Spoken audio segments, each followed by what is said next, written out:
রাত হয় আর মাথার মধ্যে ভূত চাপে, পিকনিক খামো, এর বাড়ি ঘুরবার যাবো, ওর বাড়ি চুরি করবার যাবো, মানে এল্লা প্ল্যান মাথার মধ্যে থাকলে রাত্রে ঘুম হবে। তাই মধ্যে রাত্রে আজকে পিকনিক খেলাম। গ্রামের বাড়িতে আসলে তো একটা অন্যরকম মজা। চলো পুরা ভিডিওটা দেখো। এত বেহুদ্দার স্যাঁচরা হলে এই মশার জাত, আমাকে তো কাঠ পেটা দাওয়াত দিলে আমি সেই অনুষ্ঠানে যাই না। অনেক সময় দিকে কিছু দেওয়া লাগে না, মিচ্ছিলেন ফুটা পেলে ওর মধ্যে দিয়ে ঢুকা যায়। আর রাত লাগলে আমার দল বলের নিত্য নতুন চিন্তা ভাবনা, আজকার ঘুরবা লিয়া যায়নি কাই। তাই এই রাত্রে চলো, তোমার কি কোনো বান্ধবী নাই, তোমার কি কেউ নাই, সান্ডা মালসুন তারাপুর হালালা হাট। এরপরে এক বড় বোনের ফোন দিনু, সে বড় বোনের বাড়ি সান্ডা। এখন এই রাত্রে আমরা যাচ্ছি সান্ডা, আর আমার ভাস্তার জন্য পাত্রী দেখবার যাচ্ছি। তো এই জন্য আমার ভাস্তাকে সাজা গাথা রেডি হয়ে আছে। আমরা আজকে যাচ্ছি 7 জন ছোটবেলা মিলে। আমাকেও যারা দাওয়াত দেন তারা না দয়া করে বুঝে শুনে দিও, কারণ আমার গ্যাং ব্যাং কিন্তু অনেক বড়। এই চলে আনো আমরা কুলিপাড়া, তারপরে ভাগ্যিস ওই প্লেনটা প্যাসনু, তা না হলে তো আজকে আপার বাড়ি যাওয়া হলো না। ওরে আল্লাহ, ওই প্লেনের শব্দ আর ওই গাড়ির শব্দ দুটাই এক। কিছুক্ষণের জন্য আমি আমার মাকে করছি তুমি মনে করো যে আমরা প্লেনেতে আছি। তারপরে আসতেই না আসতে আমাকে নাস্তা দিচ্ছে। আরে নাস্তা খাওয়ার জন্যই তো আমরা আলছি আজকে বেড়াবার। জানি আত্মীয়র বাদ গেলে প্রচুর খাবার দেয়। আর আমি আগের থেকে কয়েছি আপু আমার সাথে কিন্তু অনেকগুলো সোলপল যাবে, এই জন্য একটু বেশি বেশি নাস্তা দিছে। আমরা মাটির ঘর পায়া আর আমি একটু সুতা পড়েছি, আর এত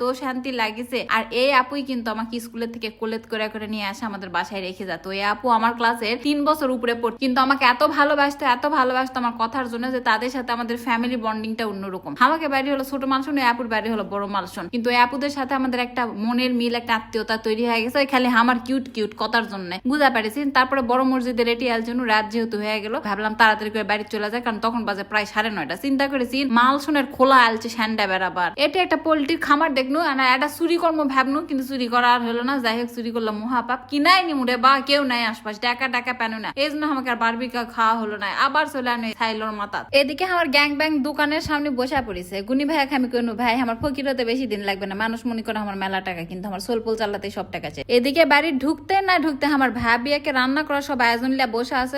খালি তুমি আসলে রান্না দেখে বসে আছে, একসাথে সবাই ভাত খামো। ওরে আমার আনন্দ দেখে কে, সবাই মিলে একসাথে পিকনিক পিকনিক ব্যাপারটা এরা ভিন্ন।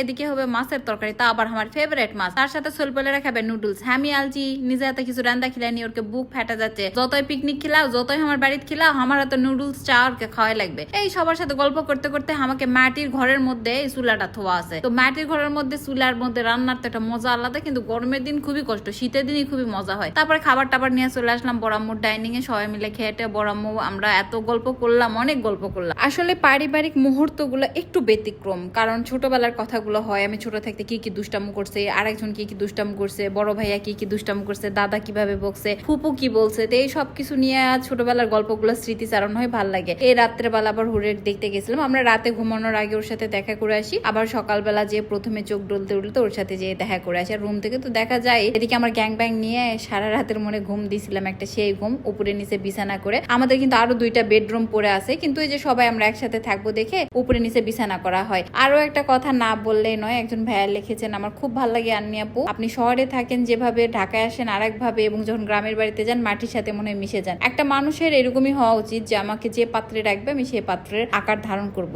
তবে আমাকে না দেখে অনেক অনেক কথা বলে, আমার সাথে 1 ঘন্টা যদি কেউ মিশে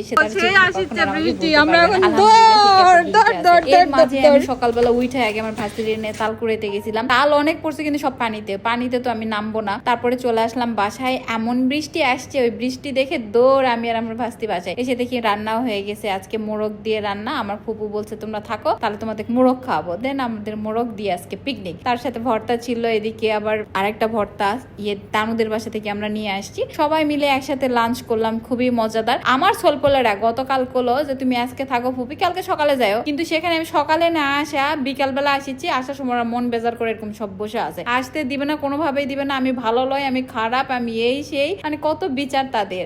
আসলে এটাই ভালোবাসা। দেন আমি আর মামনি কিছু টাইমের জন্য রানীনগর গিয়েছিলাম। আমার খালামণি ভীষণ অসুস্থ, ওনাকে দেখার জন্য। ওখান থেকে দেখা সাক্ষাৎ শেষ করে খুবই তাড়াতাড়ি ব্যাক করছি, মানে খুব অল্প টাইমের জন্য যাওয়া হয়েছিল। আর বৃষ্টি দিন, সাথে মামনি সারাদিন ছিল, খুবই ভালো একটা টাইম কাটাইছি। আর গ্রামের বাড়িতে আসলে আমার এমনি খুব ভালো লাগে।